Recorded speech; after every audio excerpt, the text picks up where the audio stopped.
do you have a boyfriend? I said, oh, I'm single.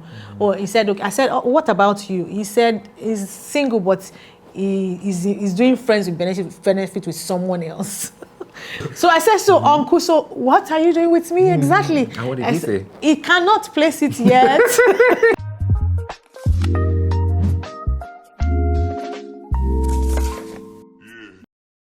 Hi guys, my name is Tito. I do movie reviews here on YouTube, and I also talk about relationships. Today, I'm talking about relationships, and I'm not doing it alone. I'm with my friend Joju.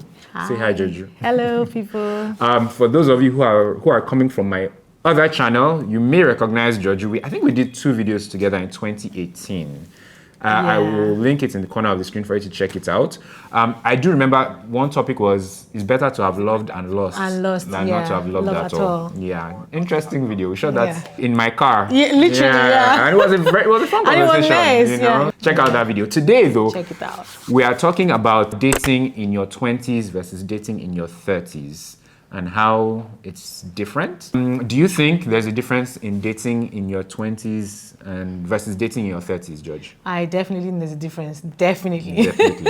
We'll be looking at it from a few different parameters. We will start with finances and money. I'll start. I think when you're dating in your 20s, you're really having fun. How much you earn is not so much of an issue. Bear in mind that predominantly, I think in your 20s, university period, NYSC period, you're collecting, an allowance from your folks. So the expectations aren't really that much. Basically, if you can buy shawarma and pizza every now and then, you're good. And, take the babe to the cinema. God. But in your 30s, it's a different dynamic, it's a different ball game. Right? For a guy, so using money to impress a woman, when dating in your 20s, it's not really not so much of a thing in your 20s as it is in your 30s.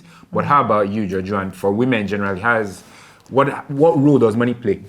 Yeah, so I would say it doesn't. There's not so much difference, to be honest. Like you said, when you're in your 20s as a female, you're still probably at home, living with your parents, collecting stipends and all of that. Your eyes have not yet.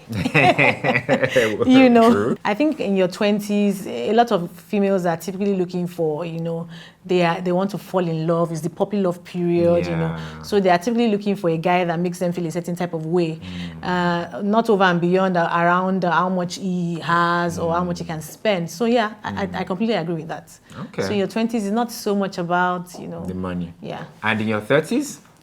Well, so I feel like there's a coming of age, that happens with growing older, like you had mentioned. So you have some form of, at least some level, it can be different for everyone, but there'll be some level of financial freedom and stability, for a female in their 30s. Okay. And that looking at finances as a metrics at that point in time, you're looking at it from the point of view of, I want to be with a guy that at least can give me the basics, I'm talking about upwardly mobile females that are doing well, at least the average female person.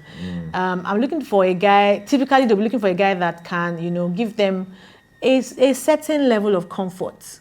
I think every female that is doing well is typically fine with that as a metric to decide, I want to be with this guy. Okay. Oh, is he doing fine? Is he making some good money? Can he take care of me and himself? Can we afford the good things of life? I think that's in case you should end up settling down with that guy. Exactly. Okay, while you're thinking through, so in your 30s, typically, we're going to get there. I don't want to jump into gun already. So anyways, I'll just say around finances, yes.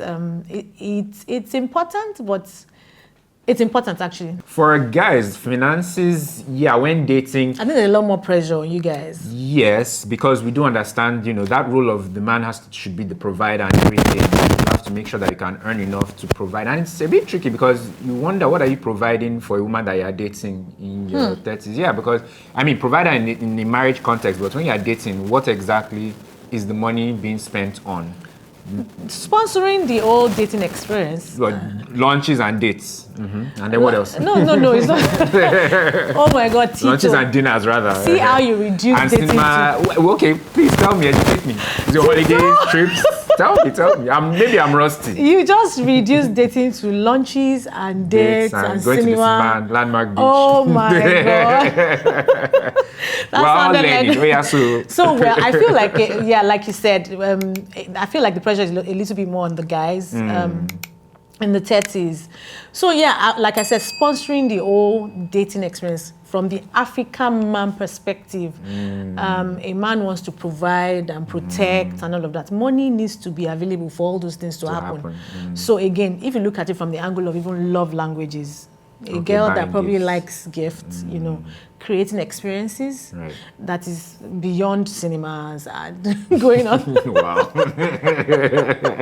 Sorry, that was a jab. No, it's okay. So creating that whole experience that makes your girl know that you love her. They always say love is action. You have to show me that you love me. These days, money sponsors all those things. So you have to have some cool cash. You know? So be it holidays. It can actually be what you have said, the cinema thing. Lunches, dinners, holidays, surprises, flowers. Exactly. Now you're talking. Cakes, Gucci. Teddy bears, perfume. Yeah. Which men can also receive too. Exactly. So I think it's actually both ways. So both ways. But I think the pressure is a lot more on the guys because they always feel like they have to be at the forefront of doing all of those things. Okay, next we are going to look at patience and tolerance in your 20s versus in your 30s. I'm already laughing.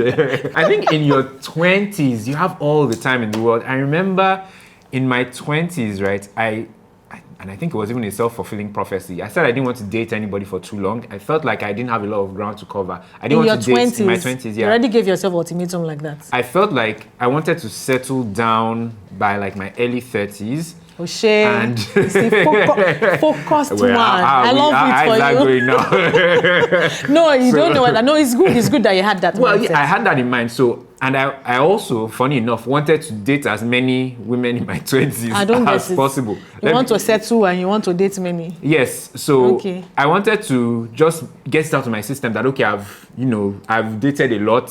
And then by early 30s, this is what I want. I didn't want a situation where I'd spend a lot of time with one or two women and then I would feel like I'd missed out or something like that. So long story short, I never dated anyone in my 20s for more than a year.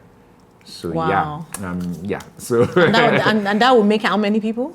Not that many, to be honest. Not that many. So it's not as if I did I dated one person every year for like all the 10 years of 10 years of the 20s. No, that wasn't the case. So I'm curious. Sorry to quickly cut you short. No problem. You said you never dated anyone more than 1 year. Yes, I think my highest was 11 months. Oh, wow. Is the attention to detail for me. So did you put like a timeline to it? Or it just so happened that it always just was 1 year for each person? At the beginning, that was my goal. To be honest. So when you're dating someone, so this is what I'm thinking in my head though. I'd be like, I need to move on. Jesus! Oh my God! Really, Tito? Hey, we did lots of stupid things in our 20s. I never perceived you like that kind of guy. This was a long time ago. This was like... So even if you're feeling the girl... one period. Even, because I felt like, wow. What are the odds that the first person you date or the first couple of people that you date in your early 20s that you marry them? So I knew that most of these relationships in my early 20s wouldn't lead to marriage. My brother married the person that he has been dating since 100 level. Oh, okay, that's, but you would agree there are that outlier situations. There are outlier situations. Yeah, you don't find it very often. But anyway, I think I've digressed. I've almost lost my train of thought. It's an interesting point, yes. In your 20s? In my 20s, I just wanted to date as many people as possible so that in my 30s I'd be serious and I'd be like, okay, I've done all that. I can, I can be serious now in my 30s. So that's how it was in my 20s. And I think to some extent, guys are more, they want to play around more in their 20s. So they are more patient. Right. In their 30s now, lots of guys, even though they're unserious, they don't have the patience in their 30s that they did in their 20s, in my opinion. In my opinion, although you still find lots of guys in their 30s who are very unserious. So I think generally guys are unserious, period. I agree, but the seriousness has grace. Yeah. But what do you think about patience and tolerance, when dating your 20s versus your 30s? First up, I think for girls in their 20s, like you said, everybody wants to explore, typically everything seems a bit fluid in the 20s. You see somebody that you like or that is cute. We're just vibing, vibes and inshallah type thing. Type thing, yeah, in your 20s. You know, yeah, but as you begin to grow older, you are in Africa, for example, there's pressure from home to get married once you're a certain age, you know. Girls start thinking, oh, I have to be a certain way, you know, I have to, you know, comport myself a certain way. I have to make myself be this way, prepare for marriage, all those things they make us go through. But then when we're in our 30s, like I said, they are more conscious of the fact that there's a need to settle down. You want to have a family if you so desire. So there's little or no time for rubbish. You know? I feel like people are more upfront in their 30s. In their 30s, than in the 20s. So it's a case of, oh, you are feeling the guy is feeling you. Guy, what's up? What do you want? Is it friends with benefits? Is it situationship? Are you looking for something serious? Are you looking for something serious? So I know how to categorize and, you know. I feel like the average female is like that in their 30s. Right. Yeah. Next, let's talk about things that we tend to find attractive in our 30s versus in our 20s. Because it's now in our 30s that I hear things like, is he a kind person? You know, how does he treat people? And from guys, is he kind? Well, does he have a kind spirit? Yeah. You know, is he a good communicator? Is he emotionally responsible or intelligent? These things, I wasn't hearing them in my 20s, to be honest. And on the guy's side, now I'm hearing more, no offense, I'm hearing guys say, does she have sense? Oh, really? Yeah. In the 30s? Yeah, in our 30s. Guys now, they're like, yeah, she's fine, she's cool. I'm so sorry, I'm laughing. It's fine. But, and I kind of get it, like, does she have sense? Yeah. She's not just pressing phone or she's just doing, you know, slay and all that. Does she have sense? Can she carry a conversation? Does she think far ahead? Does she have a big picture mindset kind of thing? So these things now are like the things that people are finding more attractive in their 30s. I don't know, what do you think? Yeah, same, definitely. So I would say generally, and then I'll sort of talk about my own personal experience as well. So, like you said, in the 20s, it's a bit more free.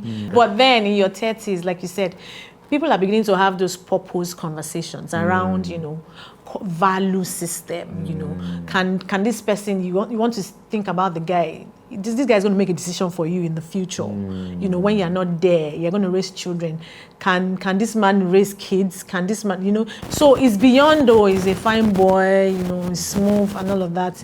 He drives a BM. Is he kind? How does he resolve conflicts? You know, whatever your core values are. So there are a lot more conversations around value system and all those soft things in the 30s. More than in the 20s, I think. Did you consider all these, or some of these things in your 20s? These, you know, softer things, these value system things? Yeah, so I'll say I highlighted them. Did I consider them as much? I'm not sure. You know, it's almost like, I feel like when I was in my 20s, I forgive a lot. I have a thing for fine boys, and they always come my way. But not all of them had sense, to be honest.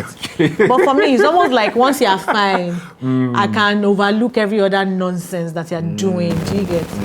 But it's the other way around now. I don't bloody care. About what? About the fine boy? How you look. Oh, really? Yeah, you have to have sense first. You know, I'm attracted to. I've always been attracted to intellect and all of that. Right. However, I will still make excuse like, oh, okay, this guy is a fine boy, but he does not have sense, so but it's fine, sha. But now, you must have, in fact, when you have sense, you become fine in my eyes. Yeah. You know, so, and I think a lot of women are like that too, because again, life has happened. Yeah, people have seen things. Yeah, you're trying to make decisions that are permanent now. And fine boy, you know, fine girl won't really help you with those decisions. They can only go so far. Yes. Okay, so next we're going to talk about knowing yourself and knowing like your body, or being more comfortable in your own skin in your 30s versus in your 20s.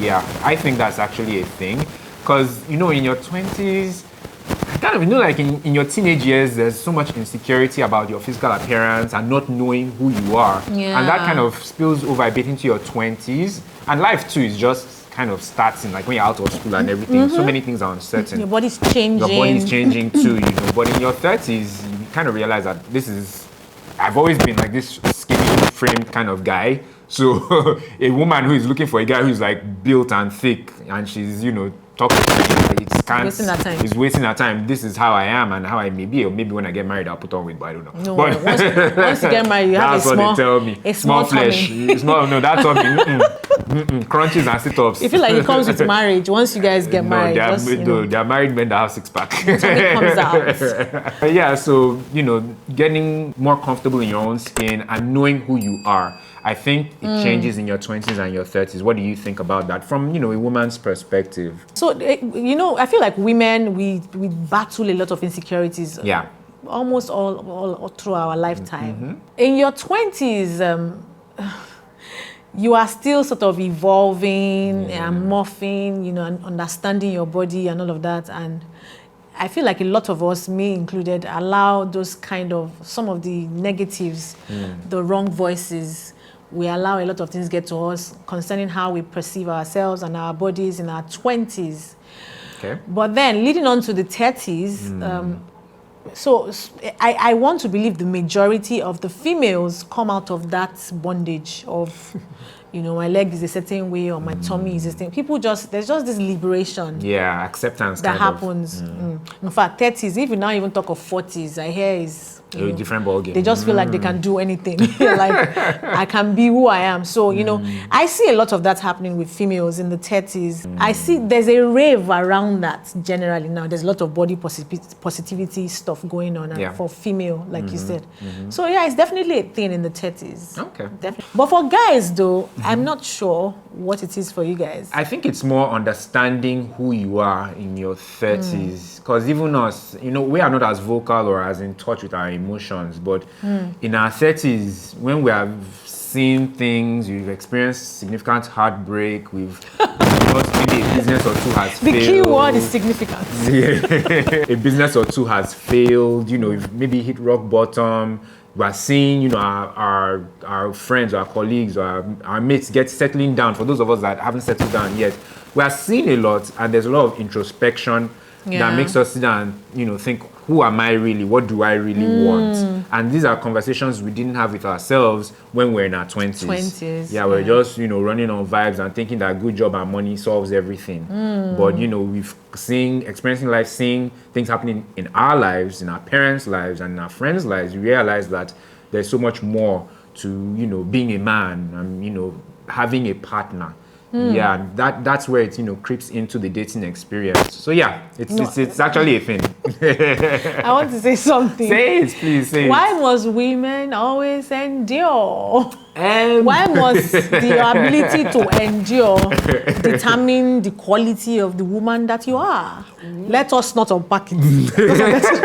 I just wanted to drop it that please let me tell your men folk that they should not, that should not be a criteria to judge whether a woman is sensible or not. What's your ability to endure. Anyway, is there any other way or any other thing that you want to say regarding, you know, dating your 20s versus dating your 30s, George? Yeah, generally, and also for me, I would say dating in my 30s has sort of pushed me to, I would not say, they always say, do you have a list? I always say I don't have a list. But I would say I've articulated my metrics more clearly, you know, but now it's around those soft things for me a lot more than any other thing. Around, are you accountable to anyone? How do you resolve conflicts? Are you kind at your core? Are you a selfless person? How do you treat other people? You know, I grew up in a family where I saw a very fantastic example with my parents. Right. You know, my late dad is such a kind man, you know, puts his children and every other person above and beyond. So I saw that kind of, I feel like I was yearning for that kind of man unconsciously in my 20s. You know, I kept getting knocked down, you know. But now I've articulated it clearly, the sort of things I'm looking for in a man in my 30s. So there's clarity around that, you know. So I would pick those things in how I'm interacting with you, even at the point of conversing, those initial stages, you will know, so that we also don't waste time. Like we said, there's no time. No time in your 30s. Not that much time in your 30s. Yeah, so we're clear. So I've had situations where somebody has said, "Oh, I'm feeling you," and all of that, and then he was even the one that was asking me, "Do you want to do you have a boyfriend? I said, oh, I'm single. Or he said, okay. I said, oh, what about you? He said he's single, but he's doing friends with benefit with someone else. But that he doesn't know whether it will morph into a relationship, that he believes that friends with benefits typically morphs into relationship. Okay. That is another... It's another video, which we will most likely film after this one. I think we should film. Okay. So I said, so uncle, so what are you doing with me exactly? And what did he say? He cannot place it yet. He's still figuring it out. I say, take care and God bless. And it's this kind of things that people say you have high standard. And when I hear those things, it's not even a standard thing. It's a sense of self, coming of age thing. Why am I wasting my life? That is my time. That is my life, you know. And then people think, oh no, your shakara is too much. Just, you know, it's all those tiny things. There are a lot of men that are like that. So it's interesting that the men folk are having conversations around, do women have sense and all of that. The women folk are also having conversations around, are there even sensible men at all? Do they even exist? You know, are they extinct? So, well, I feel like my final thought would be around those things. I feel like you have more clarity in your 30s, you know, to determine and decipher the things you want, how you want to create your realities, how you want to lead your life, and sort of also doing the things that align with those things to become who you have decided you want to become. Okay. That'll be my final thoughts. Cool beans. Basically, thank you guys for watching. Thank you, Joju, for this conversation. It's been very insightful, especially that last bit. Guys, please like this video by clicking on the like button. Subscribe, and subscribe, you see, Joju. Joju knows how we do around here. Yeah, I'm coming now. Coming for us on YouTube. I've been coming. Thank you guys so much. Thank you guys. And we'll see you hopefully in another video real soon. Remember to check our 2018 video, which I'll put in the link corner, it up, of the screen. Is that how they used to do it? It's in the description. Is it in the link? There's a link in the corner. Yeah, Lenny, don't worry, we'll teach you. Bye, guys. Bye, guys.